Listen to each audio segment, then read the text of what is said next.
Now, sometimes when you pray to God, he's going to pivot.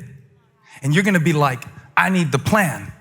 But God will pivot. I mean, this angel would have made a great politician or preacher or basketball player. He could have been in the all-star game because watch how quick he pivots. We need to know what to do. When the boy is born, what are we going to do? How are we going to raise him? How are we going to do it? How many times?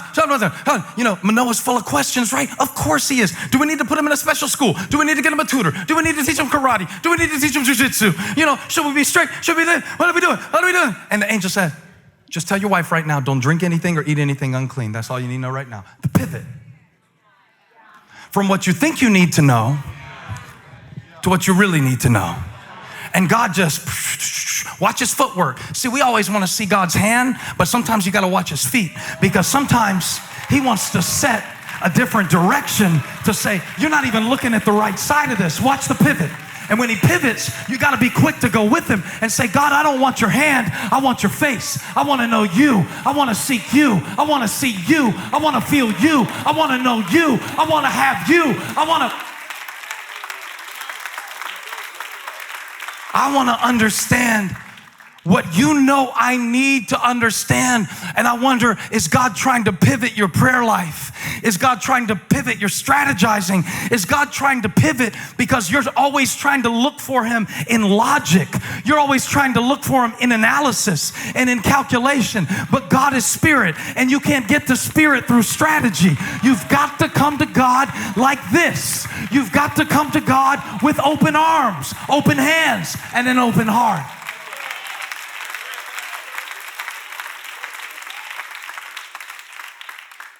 It's the pivot.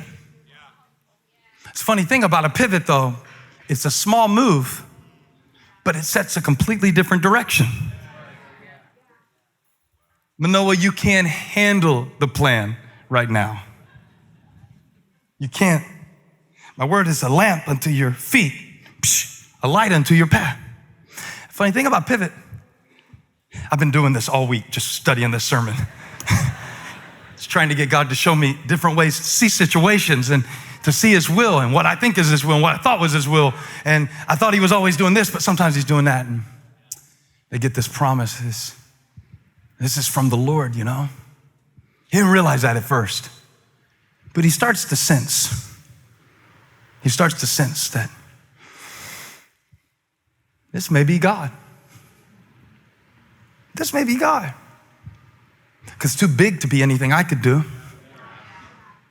I don't have a plan for it. I don't have a context for it. I don't know. This may be God. This is the Lord. This is from the Lord. This gift set that I have, this talent, this child that I'm raising, this is from the Lord. Somebody say, this is from the Lord. And so since it's from the Lord, then I need him to show me how to do it. But sometimes he won't answer the question that I ask. Instead, he will give me the wisdom that I need because he knows a better question.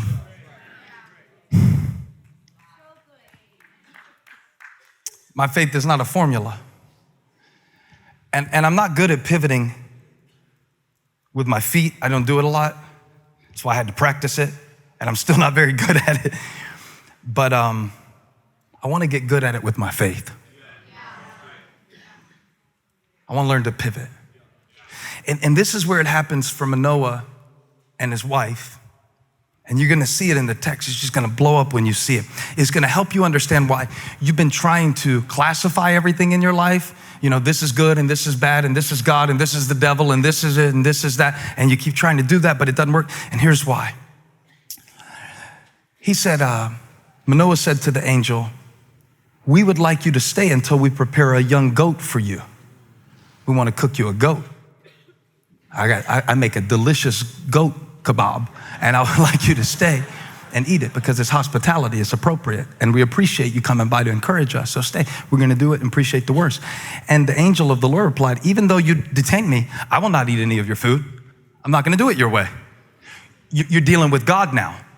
So you're not going to do it like you do it with humans. It's going to be different. It's going to be different terms. It's going to be a whole different thing this time. It's not going to be all up here and what you think you should do. It's going to have to come from a different place. This is the pivot. This is the pivot. And he said, but if you prepare a burnt offering, offer it to the Lord. See the pivot? It's not about this, it's about this. And I wonder if we would start deflecting some of the stuff in our life and say, this is from the Lord.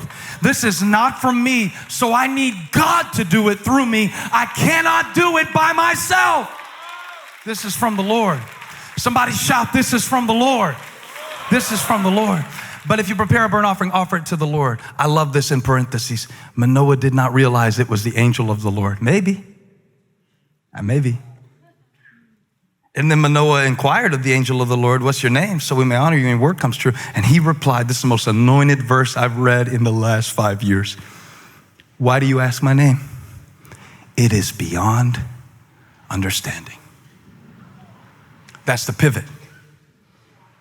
That's where you find God. Beyond what you can understand. And so everything you can name, that's not God. Everything you can explain, that's not God. Everything you can figure out on your own and you can make it work and you can do it, it worked for a little while. But everything you can't name, that's God. And we've been looking for a name for God. That's why we need so many. And that's why he had to tell Moses in a very special way, I am.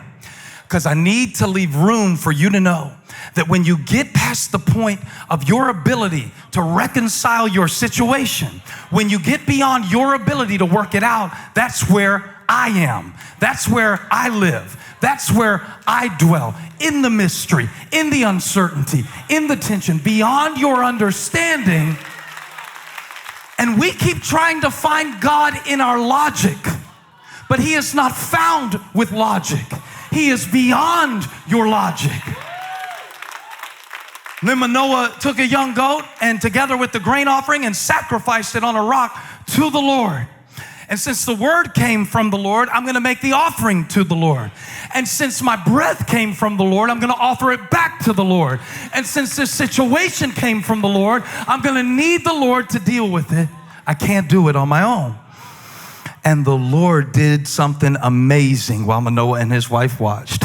As the flame blazed up from the altar toward the heaven, the angel of the Lord ascended in the flame. He was not found in the logic, he was found in the flame.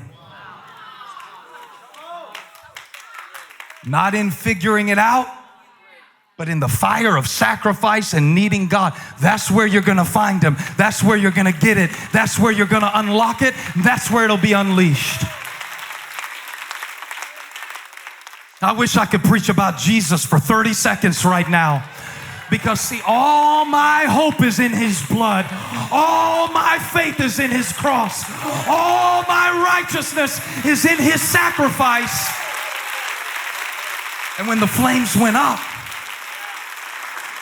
the revelation came through. And he was like, Manoah was like, I think we just saw God. Because when the angel of the Lord did not show himself again, verse 21, to Manoah and his wife, Manoah realized that it was an angel of the Lord. We're going to die, he said to his wife. We've seen God. But his wife answered, if he meant to kill us, if God was out to get you, you'd be God. That's how I know he still has mercy for my mistakes. Because I already made enough. If he was going to squash me for screwing up, I'd be a bug on this stage. If the Lord had meant to kill us, he would have done it. He wouldn't have accepted the offering. He would have wiped us out. He wouldn't have shown us all these things. He wouldn't have shown you all these things. He wouldn't have seen you through all these things. Look at all he's shown you. Look at how many times you were off the path and somehow he got you back. Look at all the times you were going this way and something just, he just turned stuff around. I mean, just like you couldn't do it and you were making all these plans for it, but it was the pivot that brought you back. And the woman gave birth, 24, to a boy. Oh, I forgot to tell you this. And named him Samson. I forgot to tell you, the guy that got the haircut, you remember? Because we always want to remember people by their worst decisions. But Samson, the strong one, who was bench pressing 305 in 7th grade, Samson, this is how it started. And a lot of people didn't know that because all they ever saw was his head in Delilah's lap. But it was decisions, it was decisions, it was decisions. And you have a destiny, but you get to make decisions. And God is sovereign, but you're responsible. And so how you process your desires and your decisions right now is really critical. So she has a baby, she names him Samson, and the Lord blessed him, grew biceps, triceps, lats and delts, and about all the names of the quadriceps, calf muscles. That's about all I know. And the Lord blessed him, and the Spirit of the Lord began to stir him while he was in I pronounced that wrong. He was in this place. Now he's growing up, and it's going good. And God's hand is on this boy's life. He's a star football player. He learned to ride his bike at the age of 3. Good things have happened. Then the pivot.